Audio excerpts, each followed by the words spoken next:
कधी कधी माणूस ज्याला आपलं सर्वस्व समजत असतो तो एका क्षणात अनोळखी होऊन जातो. कधी जे घर, प्रेम आणि आनंदाचं प्रतीक असतं तेच एक दिवस उदास बनून जातं. त्या दिवशी मी दुकानातून घरी आलो तर घरात माझं स्वागत करायला कोणीच नव्हतं. घराला कुलूप, एक भयान शांतता पसरली होती. माझ्या आयुष्यातल्या काळ्या भयान रात्रीची ती फक्त सुरुवात होती. माझ्यासाठी ही गोष्ट हैराण करणारी होती. माझी होणारी बायको 7 भावांची एकुलती एक बहीण आणि लाडाची बहीण होती.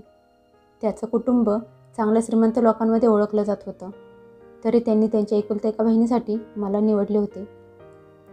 एक दिवस उमेश माझ्याकडे आला आणि म्हणाला, मला माझ्या बहिणीचं नीताचं लग्न तुझ्याशी करायचं आहे. हे ऐकून तर मला माझ्या कानांवर विश्वासच बसला नाही. नीता त्यांची एकुलती एक बहीण. तिच्या भावाने तिला खूप लाडाने आणि प्रेमाने वाढवलं होतं. मग ते त्यांच्या लाडक्या बहिणीचे लग्न माझ्यासारख्या सामान्य मुलाशी का करून देत होते? माझी तशी कुठलीच चांगली गोष्ट नव्हती. मी दिसायला सावळा होतो. माझी कमाई पण महिन्याला 20 ते 25 हजारांपर्यंत होती. आणि त्यातच मी माझं घर खूप मुश्किलीने चालवत होतो. गावात माझं एक छोटंसं किराणा मालाचं दुकान होतं. ना मला आईवडील होते आणि नाही कोणी जवळचा नातेवाईक. त्यामुळे लोक मला त्यांची मुलगी द्यायला तयार होत नसायचे. खूप लोकांशी मी माझ्या लग्नाबद्दल बोललो होतो. पण सगळ्यांचं एकच उत्तर होतं, हा एकटा पुरुष, याच्या मागे पुढे कोणी नाही, ना कोणी पाहुणे आहेत. एक छोटंसं घर आणि एक छोटंसं दुकान. आमच्या मुलींची स्वप्न हा कसा पूर्ण करू शकणार आहे? माझ्या सावळ्या रंगाला बघून मुली तोंड फिरवत असायच्या. मग उमेशची बहीण, तिचे तर 7 भाऊ आहेत आणि सगळ्या गावात त्यांचा दरारा आहे. आज तो त्याच्या एकुलत्या एका बहिणीचं स्थळ माझ्यासाठी घेऊन आला होता. आजपर्यंत मी नीताला कधीच बघितलं नव्हतं. गावातला कुठलाही मुलगा तिच्याकडे वर नजर करून बघायची हिंमत पण करत नव्हता. ना कधी माझी तिच्याकडे बघायची हिंमत झाली होती. त्यांच्या घरात किराणा माल सगळा माझ्या दुकानातून जात होता आणि सगळे सामान घेऊन मी स्वतः त्यांच्या घरी जात होतो. पण घरात आत जायची कधी परवानगी मिळाली नव्हती. हे खूप वर्षापासून असंच चालू होतं. आणि आता उमेश स्वतः मला बोलत होता की त्याला त्याच्या बहिणीचं लग्न माझ्याशी करायचं आहे. उमेश मला असं बोलल्यावर मी मोठे डोळे करून त्याच्याकडे बघायला लागलो. मी घाबरत म्हणालो, अहो साहेब, तुम्ही काय बोलत आहात? उमेश म्हणाला, माझी अशी इच्छा आहे की नीताचं लग्न तुझ्याशी व्हावं. मी म्हणालो, पण मी स्वतःला या लायकीचा समजत नाही. कुठे मी आणि कुठे तुमची एकुलती एक बहीण? हे ऐकून उमेश म्हणाला, हा निर्णय माझ्या भावानी आणि बहिणीच्या मर्जीने घेतला आहे. तू फक्त लग्नाची तयारी कर. पुढच्या आठवड्यात तुझं लग्न माझ्या बहिणीशी होणार आहे. मला विश्वासच बसत नव्हता की हे सगळं सत्य आहे. पण असं लग्न होऊ शकतं का? मला तर मनातून असं वाटत होतं की त्यांनी माझं स्थळ मागितलं नव्हतं, तर मला जणू आदेशच दिला होता की आमच्या बहिणीशी काही न बोलता लग्न कर. घरी येऊन मी सगळी रात्र विचार करत राहिलो. उमेशचं डोकं तर फिरलं नसेल ना, जो त्याच्या एकुलत्या एका बहिणीचं लग्न माझ्यासारख्या गरीब, अनाथ आणि दिसायला पण ठीकठाक असलेल्या मुलाशी करत आहे. मग पुन्हा माझ्या मनात विचार आला की बहुतेक त्याची बहीण दिसायला सुंदर नसेल किंवा तिचं लग्न जुळत नसेल. पण जरी दिसायला सुंदर नसली तरी पण त्यांच्याकडे खूप पैसा आहे. तिच्या भावांचा गावात खूप दरार आहे. मग तिला चांगलं स्थळ मिळालं असतंच ना. मग त्यांनी माझीच निवड का केली असेल? मी गावातला साधारण मुलगा, दिसायला पण ठीकठाक, सावळा रंग. गावातल्या मुली माझ्याकडे बघितलं की तोंड फिरवत असतात. मग उमेश त्याच्या बहिणीचं लग्न माझ्याशी का लावून देत असेल? 2 दिवस विचार केल्यानंतर मला असं वाटलं की नीता एकतर दिसायला सुंदर नसेल किंवा तिचं वय जास्त असेल किंवा मग ती जाड असेल. पण मला तर माझ्या आयुष्यात बायकोची गरज होती आणि दुसरी कुठलीही मुलगी माझ्याशी लग्न करायला तयार नव्हती. म्हणून मी लग्नाला नकार दिला नाही. पुढच्या आठवड्यात रविवारी माझं लग्न होतं. रविवारी मी माझ्या ओळखीच्या काही लोकांना घेऊन उमेशच्या घरी गेलो आणि त्यांना सांगितलं की उमेश त्याच्या बहिणीचं लग्न माझ्याशी लावून देणार आहे. ज्या ज्या लोकांनी हे सांगितलं होतं ते सगळे लोक माझ्याकडे डोळेवर करून आश्चर्याने बघत होते. जेव्हा हे ऐकल्यावर मी स्वतः हैराण झालो होतो. उमेशच्या घरी पोहोचल्यावर बघितलं तर काही खास व्यवस्था केली नव्हती. वाड्याच्या आत अंगणात एक छोटासा मांडव घातला होता. आत भटजी बसले होते. आम्हाला बाहेरच अंगणात बसायला खुर्च्या ठेवल्या होत्या. थोड्या वेळानंतर खूप साध्या पद्धतीनं आमचं लग्न पार पडलं. उमेशने त्याच्या बहिणीचे कन्यादान केले. सगळे भाऊ एकदम शांत होते. त्यांच्याकडे बघून असं वाटतच नव्हतं की आज त्यांच्या एकुलत्या एका बहिणीचं लग्न आहे. त्यांनी कपडे पण खूप रोज वापरता तयच घातले होते. त्यांच्याकडे बघून वाटत नव्हतं की आनंदाचा क्षण आहे. या 7 भावांच्या एकुलत्या एका बहिणीचं लग्न, आणि ते पण एवढं साधं. ही गोष्ट तिथे उपस्थित असलेल्या कुणालाही पचत नव्हती. लग्नानंतर जेवण पण खूप साधं ठेवलं होतं. गोड कुठलाही पदार्थ ठेवला नव्हता. मी जेवायचं म्हणून जेवलो. मन आतून खूप बेचैन झालं होतं. असं लग्न मी आयुष्यात कधी बघितलं नव्हतं आणि नाही कधी ऐकलं होतं. मग नीता लाल साडी नेसून पदर तोंडावर घेऊन माझ्यासोबत तिची पाठवणी केली गेली. नाही काही देणं घेणं आणि नाही कसला गोंधळ.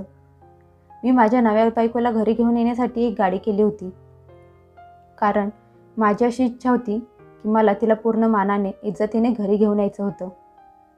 घरी पोहोचल्यावर मी तिचा हात पकडला आणि तिला गाडीतून खाली उतरवलं. ती घाबरली होती. तिचा हात थरथर कापत होता. आजूबाजूच्या बायकांनी तिचा गृहप्रवेश करून तिला आत घेतलं आणि सगळे लोक आपापल्या घरी गेले. घरात आता आम्ही दोघंच होतो. मी तिला खोलीत घेऊन गेलो आणि तिला हळू आवाजात म्हणालो, तू इथे आरामात बस. भूक लागली असेल तर तुझ्या जेवणाची व्यवस्था करतो. माझं बोलणं ऐकून तिने फक्त नको म्हणून मान हलवली. मी खोलीतून बाहेर आलो, पण माझ्या डोक्यात विचारांचं वादळ उठलं होतं. बरेच प्रश्न डोक्यात फिरत होते. उमेशने त्याच्या बहिणीचं लग्न माझ्याशी का करून दिलं असेल, ते पण असं लपून छपून. लग्न बघून असं वाटत होतं की ते लग्न लावत नाही तर कुठलं तरी रहस्य लपवलं जात आहे. खूप विचार केल्यानंतर मी खोलीत निघालो. मला असं वाटलं होतं की माझ्या प्रत्येक प्रश्नाचं उत्तर नीताकडे असेल, पण मनात एक भीती होती की आजच्या रात्री तिला असे प्रश्न विचारणे योग्य आहे का. माझ्यासारख्या माणसाचं लग्न होणं हीच खूप मोठी गोष्ट होती. आता बायकोशी बोलणं, तिला आपलं बनवणं हे माझ्यासाठी सोपं नव्हतं. मी खोलीत गेलो तेव्हा नीता बेडवर बसली होती. तिने एक साधी लाल रंगाची साडी नेसली होती. अंगावर कुठलाही दागिना घातला नव्हता, फक्त हलका मेकअप केला होता. मी तिच्या समोर जाऊन बसलो आणि तिला बघितल्यावर माझ्या डोळ्यांवर विश्वासच बसत नव्हता, कारण नीता दिसायला सुंदर, अगदी दुधासारखी पांढरी होती. मी कधी स्वप्नात पण विचार केला नव्हता की नीता एवढी सुंदर दिसत असेल. ती फक्त 20-22 वर्षाची तरुण मुलगी होती. कमी वयाची, दुधासारखी पांढरी नाजूक मुलगी, आणि मी 30 वर्षाचा, दिसायला सावळा साधारण मुलगा. तिला बघून मला स्वतःवर राग यायला लागला होता. माझ्या मनात वादळ उठायला लागलं. उमेशने त्याच्या एवढ्या छान, सुंदर, कमी वयाच्या बहिणीचं लग्न माझ्यासारख्या साधारण मुलाशी का करून दिलं असेल. ना माझ्याजवळ पैसा होता, नाही माझं नाव मोठमोठ्या लोकांमध्ये घेतलं जात होतं, नाही दिसायला रुबाबदार होतो. तिच्यापुढे मी शून्य होतो. माझ्या मनात प्रश्नांचं वादळ उठलं. विचार करून मी खोलीत आलो की तिला मनातले सगळे प्रश्न विचारून तिला या लग्नाबद्दल विचारेन की तिने माझ्याशी लग्न का केलं. पण तिचं सुंदर रूप बघून माझी बोलतीच बंद झाली. मी पटकन बेडवरून उठून उभा राहिलो. मला असं अचानक उठलेलं बघून तिला थोडं विचित्र वाटलं. तिने एक नजर माझ्याकडे बघितलं आणि मग लाजून नजर खाली केली. मी तिला विचारलं, तू तर वयाने खूप लहान आणि सुंदर पण आहेस. माझा प्रश्न ऐकून तिने माझ्याकडे बघितलं आणि खूप हळू आवाजात म्हणाली, मला समजलं नाही तुम्ही काय बोलत आहात. मी नीताला म्हणालो, मी स्वतःला तुझ्या लायकीचं समजत नाही. हे खरं होतं, खोटं नाही, कारण माझ्या मनात चालू असलेला गोंधळ वाढतच होता. नीता म्हणाली, अहो हे तुम्ही काय बोलत आहात. तिचं उत्तर ऐकून मी हैराण होतो की या मुलीने मला लग्नाच्या अगोदर बघितलं आहे. तिने तर माझ्यापेक्षा जास्त हैराण व्हायला हवं होतं. तिने तर आत्तापर्यंत रडायला चालू करायला हवं होतं की नशिबाने तिला किती मोठा धोका दिला आहे. ती दिसायला सुंदर तर मी सावळा साधारण मुलगा. पण तिने माझ्याकडे बघितल्यावर ना तिला आश्चर्य वाटले आणि नाही तिला धक्का बसला. ती तर शांत बसली होती. माझ्याकडे बघून म्हणाली, तुम्ही इथे बसा.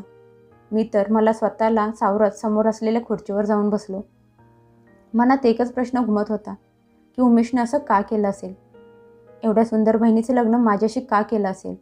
मी हळू आवाजात नीताला म्हणालो, मला वाटलं नव्हतं की तू दिसायला एवढी सुंदर असशील. मला तर असं वाटत होतं की उमेशची बहीण दिसायला सुंदर नसेल म्हणून तो माझ्याशी लग्नाबद्दल बोलला असेल. तिला माझ्या मनात चालू असलेला गोंधळ समजला होता. नीता म्हणाली, मला तुमच्याशी लग्न करायला काहीच प्रॉब्लेम नव्हता आणि मी तुम्हाला लग्नाच्या अगोदर बघितलं आहे. तिचं हे बोलणं ऐकून माझ्या तर पायाखालची जमीनच सरकली. मी आश्चर्यचकित होऊन म्हणालो, काय, तू मला बघितलं असून पण माझ्याशी लग्न करायला तयार कशी काय झालीस? मी तर विचार करत होतो की मुली माझा चेहरा बघून लग्नाला नकार देतात. मग तिने माझ्यात असं काय बघितलं असेल की लग्न करायला तयार झाली असेल? हा विचार मला आतपर्यंत हलवत होता. तिच्यासोबत काही चुकीचं तर घडलं नसेल ना? म्हणून तर माझ्यासारख्या मुलाशी तिचं लग्न लावून दिलं असेल. पण तिला विचारायची माझ्यात हिंमत नव्हती. मी म्हणालो, मला हे कळतच नाही की तुझ्या भावाने तुझं लग्न माझ्याशी का लावून दिलं आहे. नीता म्हणाली, तुम्हाला माझ्यासोबत लग्न करायला काही प्रॉब्लेम होता का? तिचं बोलणं ऐकून मी गप्प बसलो. नीता जरा मोठ्या आवाजात म्हणाली, तुम्हाला काही प्रॉब्लेम होता तर नकार द्यायचा होता ना. मी तुम्हाला आवडत नाही का?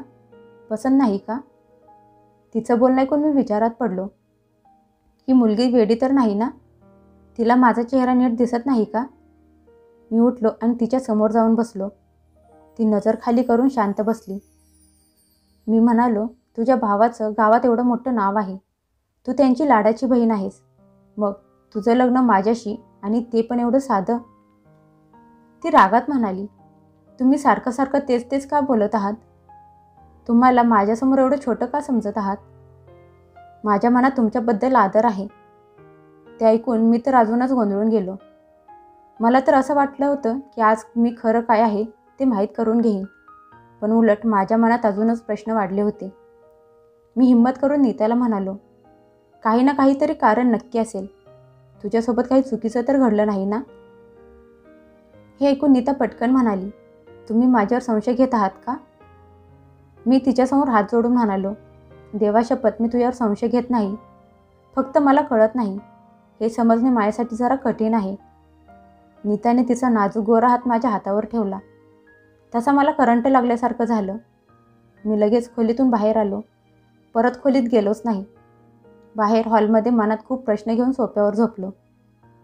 सकाळी जाग आली तेव्हा किचनमधून आवाज येत होता. बघितलं तर नीता नाश्ता बनवत होती. मी लाजेने तिला म्हणालो, तू हे काय करत आहेस?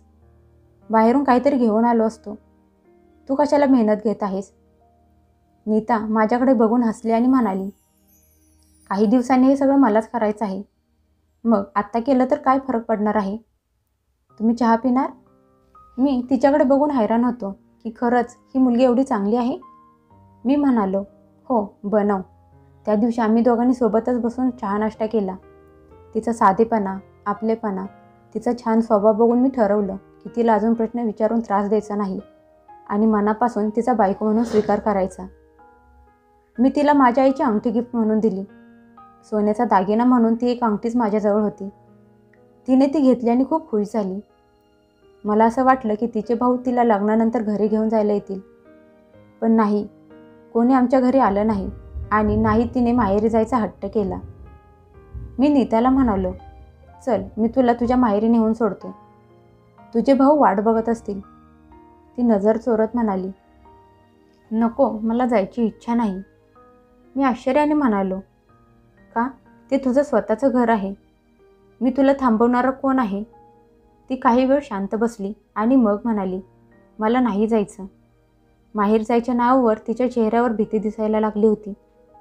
लग्नाला 1 महिना होऊन गेला. ती घरातली कामं काही तक्रार न करता करत होती. मी तिला कितीतरी वेळा बोललो होतो की तुला माहेर जायचं असेल तर मला सांग, मी तुला सोडून येतो.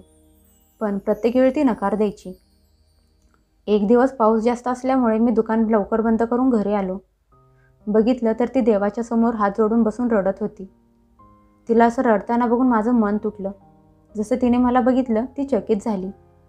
मी शांत उभा होतो. ती मला बघून म्हणाली, तुम्ही आज एवढ्या लवकर घरी आलात? मी म्हणालो, हो, आज पाऊस आहे त्यामुळे लवकर दुकान बंद केलं. नीता म्हणाली, बरं मी तुम्हाला चहा बनवून आणते. तुम्हाला भजी खायचे असतील तर सांगा. मी खूप हळू आवाजात म्हणालो, नको, पण मला हे सांग तू का रडत होतीस? मी असं विचारल्यावर एवढ्या थंडीत पण तिला घाम फुटला. ती घाबरून साडीच्या पदराने तोंड पुसत म्हणाली, काही नाही, असं म्हणत ती किचनमध्ये निघून गेली. थोड्या वेळानंतर चहा आणि भजी बनवून घेऊन आली. तिच्या हाताला खूप छान चव होती. प्रत्येक गोष्ट ती खूप चवीची बनवत होती. पण माझ्या मनात विचारांचे वादळ उठलं होतं. त्याच दिवशी रात्री मी गाढ झोपलेला असताना अचानक आमच्या घराचा दार कोणीतरी जोरजोराने वाजवत होतं. मी दचकून जागा झालो. नीता पण जागीच झाली. मी तिला म्हणालो, तू थांब, मी बघतो कोण आहे ते. दार उघडले तर समोर 2 मुलं उभी होती. ती घाबरून म्हणाली, राजू दादा, तुमच्या दुकानात आग लागली आहे. ते ऐकून मला धक्काच बसला. मी चप्पल न घालता पळत दुकानाकडे गेलो. खरंच दुकानाला आग लागली होती. सगळं दुकान जळून राख झालं होतं. जमा झालेले लोक आग विझवण्याचा प्रयत्न करत होते, पण तोपर्यंत खूप उशीर झाला होता. सगळं सामान जळून राख झालं होतं. जमा झालेली लोक, माझं काळीच फाटलं. माझी कितीतरी वर्षाची मेहनत, 3-4 लाखाचं सामान जळून राख झालं होतं. मी तिथे जमिनीवर डोकं पकडून खाली बसलो. काहीच उरलं नव्हतं. दुकानावर आमचं रोजचं पोटपाणी चालत होतं. सगळं संपलं होतं. नीता मला बघून टेन्शनमध्ये होती. मी सोफ्यावर डोक्याला हात लावून बसलो होतो. ती माझ्याजवळ आली आणि माझा हात पकडून म्हणाली, राजू, टेन्शन कशाला घेता, सगळं काही ठीक होईल. मी रागात ओरडत म्हणालो, काय ठीक होईल? दुकान जळाले, रोजची कमाई बंद झाली. नीताने तिच्या हातातली अंगठी काढली आणि माझ्या हातात देत म्हणाली, ही अंगठी विकून यात येईल तेवढं सामान खरेदी करा आणि थोड्या सामानात दुकान परत नव्याने चालू करा. मी डोळे मोठे करत तिच्याकडे बघत म्हणालो, तू हे काय बोलत आहेस? मला लाजवू नकोस. नीता हसत म्हणाली, तुमच्याशिवाय हा दागिना माझ्या काय कामाचा? तिचं बोलणं ऐकून मी हैराण झालो. एक कमी वयाची, एवढी सुंदर, श्रीमंत घरातली मुलगी, पण एवढी हिमती, एवढी साधी. शेवटी मी ती अंगठी घेतली, शहरात गेलो, ती अंगठी विकली. ही माझ्या आईची जुनी जास्त वजनाची अंगठी होती. ती विकून मला 80,000 रुपये मिळाले. मी दुकानात लागणारे थोडेफार सामान घेऊन आलो. तरी पण लोकांचे कर्ज माझ्या डोक्यावर झालं होतं.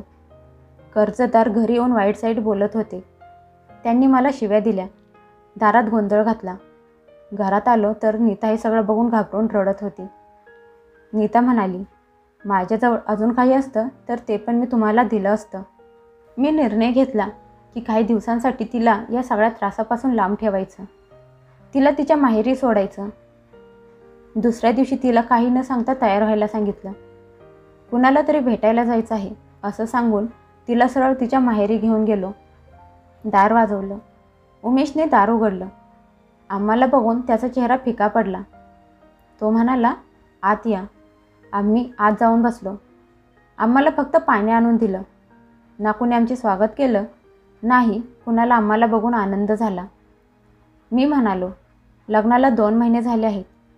नीताला तुमच्या सगळ्यांची आठवण येत असेल म्हणून तिला घेऊन आलो आहे. उद्या येऊन परत घेऊन जाईन. पण कुणी साधा चहा पण विचारला नाही. मी 15 मिनिटे थांबलो आणि नीताला तिथे सोडून परत घरी आलो. रात्री झोपल्यानंतर स्वप्नात नीताचा रडत असलेला चेहरा दिसला. ती बोलत होती, राजू, मला वाचवा, हे लोक मला मारून टाकतील. मी घाबरून जागा झालो. माझं काळी जोरजोरात धडधडत होतं. तसाच उठलो, चप्पल घातली आणि नीताच्या माहेरी जाऊन पोहोचलो. तिथे गेल्यावर मला आश्चर्याचा धक्काच बसला, कारण त्यांच्या दाराला कुलूप होतं. पण या अगोदर त्यांच्या घराला कधीच कुलूप नसायचं. घरात वहिनी, त्यांची मुलं, कोणी ना कोणीतरी असायचं. मग आज असं अचानक कुलूप का? घरी परत यायला वळलो तर आतून हळूहळू रडलेला आवाज यायला लागला. मी आत डोकावून बघायचा प्रयत्न केला, पण काहीच दिसत नव्हतं. मग भिंतीच्या बाजूला असलेल्या झाडावरून वर चढलो आणि उडी मारून आत गेलो. आत गेल्यावर समोरचं दृश्य बघून माझं अंग थरथर कापायला लागलं. अंगणात एका बाजूला खड्डा खोदत होते. नीताच्या डोळ्यावर आणि तोंडावर पट्टी बांधली होती. तिचे हात मागे बांधले होते आणि तिचे भाऊ तिला खड्ड्यात फेकत होते. ते बघून मी जोरात ओरडलो आणि म्हणालो, तुम्ही लोक हे काय करत आहात? मागे सरका. मला बघून उमेश म्हणाला, ही आमच्या घरातली गोष्ट आहे. तू या सगळ्यापासून लांब राहा, नाहीतर तुला पण मारून टाकेन. मी म्हणालो, जरा तरी लाज वाटू द्या. तुम्ही तुमच्या बहिणीसोबत हे काय करत आहात? तिचे भाऊ म्हणाले, ही तुझी बायको आमच्याकडे वाटणी मागत आहे. आम्ही तिचं लग्न यासाठी तुझ्यासारख्या गरीब आणि कमजोर माणसासोबत करून दिलं होतं की तू आमची बरोबरी करणार नाहीस. आम्हाला विश्वास होता की तू आमच्यासमोर कधीच डोकं वर काढणार नाहीस. हे सगळं ऐकून माझ्या डोळ्यात पाणी आलं. मी म्हणालो, बहिणीचा हक्क घेणारे कधीच सुखात राहू शकत नाहीत. देव याची शिक्षा तुम्हाला नक्की देईल. असं म्हणत मी नीताला तिथून घेऊन घरी परत आलो. ती हुंदके देऊन रडत होती. मी घरी आल्यावर तिला विचारलं, का मागितला होता त्यांच्याकडे तुझा हिस्सा? ती म्हणाली, तुम्ही टेन्शनमध्ये आहात आणि तो माझा अधिकार आहे. माझे भाऊ जगासमोर फक्त लाड करायचं नाटक करतात. खरं तर त्यांचं फक्त प्रॉपर्टीवर प्रेम आहे. नीताचं बोलणं ऐकून मी शांत झालो. काही महिन्यानंतर माझं दुकान खूप भरभराटीला आलं. सगळं कर्ज पण फेडलं. घरात सुख शांती आली आणि तिकडे नीताच्या भावांचे करोडो रुपयांचे नुकसान झाले. त्यांचा माल बाहेरच्या देशातून येत असायचा आणि माल घेऊन येत असताना मालाचे जहाज समुद्रात बुडाले. सगळं काही बरबाद झालं. हे खरं आहे, बहिणीचा श्राप देव कधीच खाली जाऊ देत नाही. नीताची झालेली अवस्था बघून माझ्या अंगात एक वेगळीच ताकद आली होती, जी माणसाला राखेतून परत उठण्यासाठी ताकद देते. मी त्यावेळी तुटलो होतो, कोलमडून पडलो होतो, पण मनातली परत उभी राहण्याची इच्छा संपली नव्हती. जे लोक माझ्या दुःखाला तमाशा समजले होते ते आज स्वतः रस्त्यावर आले होते, दारोदारी भीक मागायला मजबूर झाले होते आणि मी त्या संकटातून बाहेर आलो होतो.